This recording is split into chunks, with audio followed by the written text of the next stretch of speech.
understanding the knowledge of self. Brahman is rich with knowledge. That is why it is called Veda Narayan, knowledge that is God residing in all. Brahman knows all the three times, beginning, middle, and end, and has a characteristic of sanya, which is the space between any two thoughts, and is worshipped by all people, and therefore is also called the Lord of the world. The people of all castes and creeds worship this God, whether they are aware of it or not. The worshipper may be a Hindu, a Muslim, a Christian, a Jain, or a Parsi, or a Buddhist. He may be from any country such as Iran or Turkey, or America or India. Yet he only worships this one God, whoever he may be. He cannot help it. For God is dwelling in the innermost heart of all beings, and receiving all of the different kinds of service that are rendered unto himself.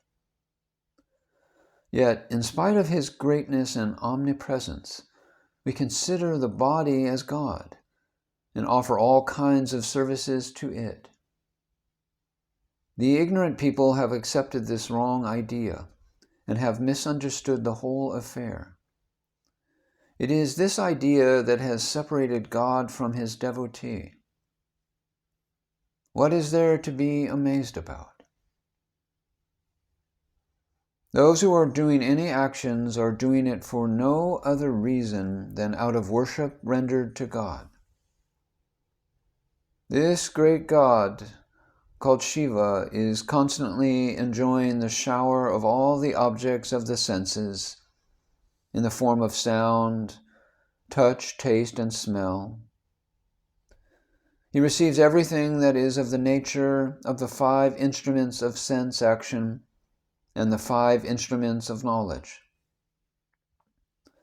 That devotee is indeed glorious who understands the secret of this great God, Shiva, the formless self of all. All acts of such a devotee are naturally dedicated to him. The bees, birds, insects, and even ants are performing worship to God. However, they don't have the intellect to understand this, so they cannot be blamed for their ignorance. However, it is unfortunate indeed that the intelligent human being does not understand that all of his daily and occasional actions are but for the sake of this one God alone. How very unfortunate this is. God is the same as the King of Knowledge, who, while swallowing a mouthful of food, tastes and enjoys it. It is God who discriminates between fragrance and stench, who understands which sound is pleasant to the ear and which sound is harsh. And it is He who observes the difference between a beautiful or a fierce and ugly form, and who understands the soft or hard touch. God is always present, reigning supreme in every being's heart. How utterly misguided is the idea that we worship any other God than this one. Just think of which God is worshipped when the Christians worship Christ, or the Hindus worship Vishnu or Shiva, or the Parsis worship their Zoroaster, or the Buddhist their Buddha. Are they not merely worshipping the corpses of these mentioned gods? However, what is the feeling of the devotee who is worshipping? Ask anyone from any religion to describe your God, and they will answer, "My God is conscious, luminous, omniscient, omnipresent, and omnipotent. He animates all and owns all, and is without birth and death." Will anyone say that his God is a stone or a rock, mud or metal, or heavy, dull, or vacant, without consciousness, or that he is weak, blind, or deaf? From this, it is clear that whether it is Christ, Vishnu, Buddha, or whatever, his nature will be full of consciousness, and he is full of the qualities of God. If anyone possesses all of these qualities, then the indication is that he is the absolute Param Atman, the Supreme Self. He is God in the form of knowledge, which is present in everyone's heart. For it is God alone that dwelled in Muhammad, and Christ's heart was pervaded by this same God. It is only by God that the quality of Vishnu, the protector, has been sustained, and not by any other God. For any devotee, whomever he may be, that worships any God, that worship is the worship of this one inner self. The obeisance made to any other gods go to this one God, our own self-nature, alone. This is the absolute truth.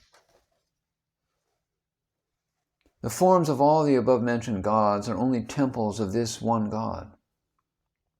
All the names belong to his temples, as he is present in the innermost region of all these forms, and sits in all of the forms of all beings, and accepts all of their worship. Whatever actions are done by the gross physical body, and whatever imagination or desires or concepts and doubts that have crossed the mind happen for the sake of this God, in order to please him. If you recognize this much, your work is done. All of you are doing something through your body or mind. If you say, "We do not want to do it," you cannot stop from doing it. However, whatever you do, the doer and enjoyer of your deeds is only God, the Self. This fact alone must be recognized in every movement. All auspicious and inauspicious acts thus become dedicated to Brahman as absolute consciousness, and the aspirant remains absolutely free. This is what is called sacrifice through knowledge. When you come and go, speak or swallow, when you give or take, stand or sit, in fact, do any action at home or outside, or are in bed enjoying sex, leave off all sense of shame or doership, and think only of God. It is the one knowledge alone, plain at each point. To contemplate on this means contemplating on God, the Self. The body consciousness has to be turned into self-consciousness. The decision that the Self alone is doing all is itself the state of liberation. This is the advice given by Samartha Ramdas. And even Saint Tukaram asked for this gift from God. And the Lord said, "May I never, never forget you." Likewise, we also must never forget the Self. Then surely salvation is at your feet. As this rope in the form of the mind was twisted in the direction of body consciousness, it now has to be twisted in the opposite direction of self-consciousness. When the rope gets untwisted, the strings will be blown about in the wind, and there will be nothing left to call rope, no bondage left as it was in illusion. When a screw is screwed in, it has to be turned in the opposite direction to come out. And in a similar way with regard to body consciousness, if the mind, which is guided by the intellect, is directed towards the self, it becomes absorbed in the self. As the mind is directed towards the one God, Lord Rama, it gets absorbed in Rama. The mind itself becomes Rama, and there is nothing left in the form of the mind, inside or out, or anywhere, and it becomes one with the form of Rama, Atma Rama. Take this advice and you will see this for yourself. To better understand just how the one pure knowledge is playing about, you have only to come out of the house and look at the moon. With what speed does the pure consciousness rush towards the moon out from the window of your mind? See how it pervades the whole sky in a fraction of a second. Try this.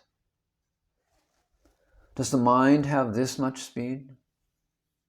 The mind received the speed of awareness of the moon only through the help of this knowledge.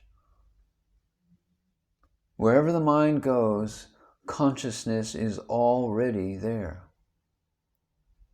What a wonder it is, then, that the movement of the mind seems stuck in this consciousness. You only have to open the eyelids and the knowledge, consciousness, simultaneously pervades the entire sky, the vastness that contains the multitude of stars and the moon. Instead of saying that it pervades, it is better to say that it has already pervaded the whole, which is now experienced. When consciousness travels from the eye to the moon, and one recognizes it to be the moon, this is the objective knowledge. In this example, the moon is the object, and consciousness takes its shape immediately upon knowing that it is the moon. If there is a cloud in front of the moon, consciousness takes the shape of the cloud and is viewed as that object. Thus, consciousness pervades the cloud and knows the cloud to be an object.